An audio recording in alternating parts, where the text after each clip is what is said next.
Hi, Algebra to Trig students. Alright, so that was guest host Vivian. Anyways, back to our actual program. So we're going to be working on 2.5 now, solving other types of equations algebraically. The essential question for this week, or this weekend, is what methods can I use to solve different types of equations? 2.5 is actually going to be a very dense section of this chapter, so we're going to focus just on a few of the types of equations tonight. Alright? So in the previous section, we were actually working with quadratics, factoring, etc., all for quadratic equations. This time around, we're going to be working with different types of polynomials that aren't actually quadratics, so we got to use different ways to solve them. Let's go ahead and start off with example 1, where I'm going to have to solve by factoring. Now, we won't always be telling you how to solve these, so you're going to have to notice the pattern and what method you have to use to solve certain types of equations. So, for example, let's say I have a monomial, 5x to the 6th equals 125x to the 4th. Now, a lot of us might look at this and just say, wait, can't I just divide 5x to the 4th on both sides? That way I would eliminate some terms. I'm going to go ahead and show that. However, there's an issue with doing this.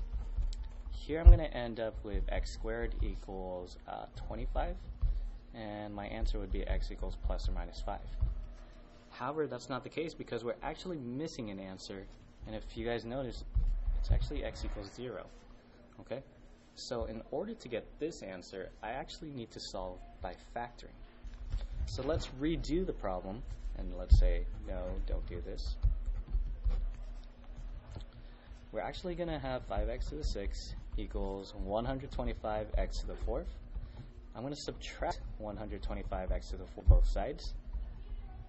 And by doing this, I'm going to be setting the whole equation equal to 0.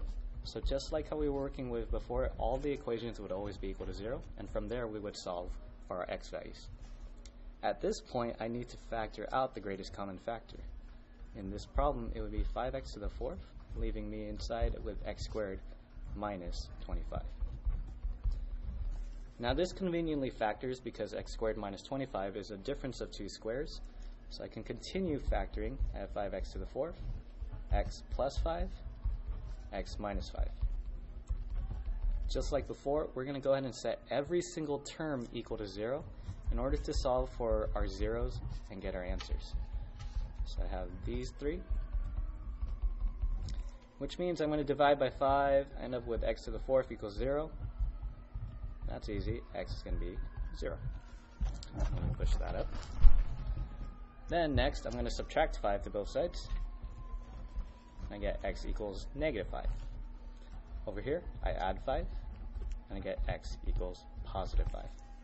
So our answers for this whole problem is x equals 5, negative 5, and 0. Okay, so notice that here we got 3 different answers. Up here, we only had one answer based on the way we solved it. So when you notice that there's these monomials that share a common factor, it's actually better to go ahead and solve by factoring. Okay, so that's the first example we want to work on. I'm going to go ahead and go to example 2 now. It's going to be another type of factoring. So let's go over there. Example 2, here we go. Example 2 is going to be factoring by grouping. Hopefully you remember by now that the only time we really use factoring by grouping is when we have a polynomial that has 4 terms. So here our example is going to have 4x cubed minus 2x squared plus 8x minus 4 equals 0. So because I have 4 terms, I'm going to go ahead and factor this by grouping to make it a lot simpler and easier to work with. Now factoring by grouping works mainly if you can end up getting a common factor between these two guys. So let's see if that works out for us. Here I'm going to factor out my greatest common factor of 2x squared, leaving me on the inside with 2x minus 1. Actually, hold on. Let's see, 2x, that is right, so 2x minus 1. Over here, plus 4. And then I'm also going to take out a 2x minus 1. equals 0. Okay, so they both have a common factor of 2x minus 1, which means I'm going to take that greatest common factor and leave it right over here, or actually the common factor that they share. And then over here I have 2x squared plus 4. Now remember, when you separate it into these two terms, it's going to be multiplied, not added together. And that's because what we're doing is taking the leftover pieces and the piece that they shared. Okay, so that's going to be equal to 0. Now I set each of these terms equal to 0 once again. So 2x squared plus 4 equals 0. I'm going to add 1 to both sides. 2x equals 1. Divide by 2. And I get x equals 1/2. So that's one of my answers. The other one I got to subtract 4. And notice now that I'm actually going to have some imaginary answers. So 2x squared equals negative 4. Divide by 2 on both sides. I get x squared equals negative 2. Now because of this, I have to take the square root, and I end up with two answers because I took the square root, so plus or minus the square root of negative 2. And as we know, we can simplify that to x equals plus or minus I radical 2. I'm going to put the I in the front of the radical from now on, just so that we are not confused of whether or not the I is inside or outside. Okay, so these are the two answers that I have. X equals 1/2, I radical 2, and negative I radical 2. So actually 3 answers. Okay. All right, and example 3 is going to be slightly long. And the reason for that is because I'm going to show that there's multiple ways to do it. So let's go ahead and go on to the last example. So example 3, it's going to be called, quote unquote, quadratic types. The reason I call it a quadratic type is because it's not actually our typical ax squared plus bx plus c. Instead, it's going to have different exponent values. So here our example is going to be 9x actually, 9x to the 4th plus 9x squared plus 2 equals 0. Now looking at this, you wouldn't think it's a quadratic because of that x fourth and x squared and, well, the constant. However, I can actually turn this into a quadratic type equation. Here I notice that this can actually be changed to 3x squared quantity squared. So now I have a squared term. Plus 9x squared plus 2 equals 0.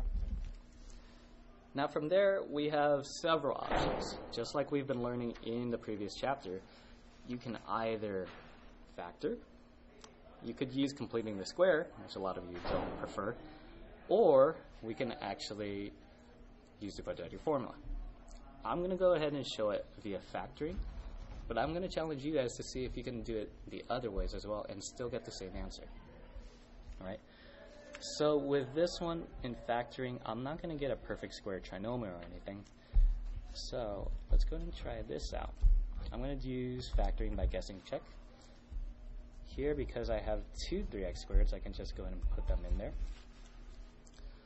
Over here, the only factors for 2 are 2 and 1, so plus 2 plus 1. And let's see if that works. I have 3x squared times 1, that's going to be 3x squared. 2 times 3x squared, that's 6x squared. So let's make a note to ourselves. 3x squared plus 6x squared. Is that equal to 9x squared, the middle term? Yes, it is. So this factoring worked out. From here, I can go ahead and set each individual term equal to 0. And then as before, we're just going to go ahead and solve. Subtract 2, subtract 2. 3x squared equals negative 2. And yes, this is going to be an awful imaginary fraction. Divide by 3, divide by 3. X squared equals negative 2/3. Take the square root of both sides. And boom, bam, we're going to have x equals plus or minus I radical 2 over 3. I'm not going to bother rationalizing the denominator. However, if we ask you to, make sure you do so. Minus 1 over here. 3x squared equals negative 1. Divide both sides by 3. And another ugly fraction. Square root of both sides. And here I'm going to get x equals plus or minus I radical 1 over 3. Now, that is exactly how to solve it by factoring. However, let's say that you had no idea and you couldn't factor it, and you were just staring at it for way long. At that point, you know that you should go ahead and just move on to either the quadratic formula or completing a square, whichever way works faster for you.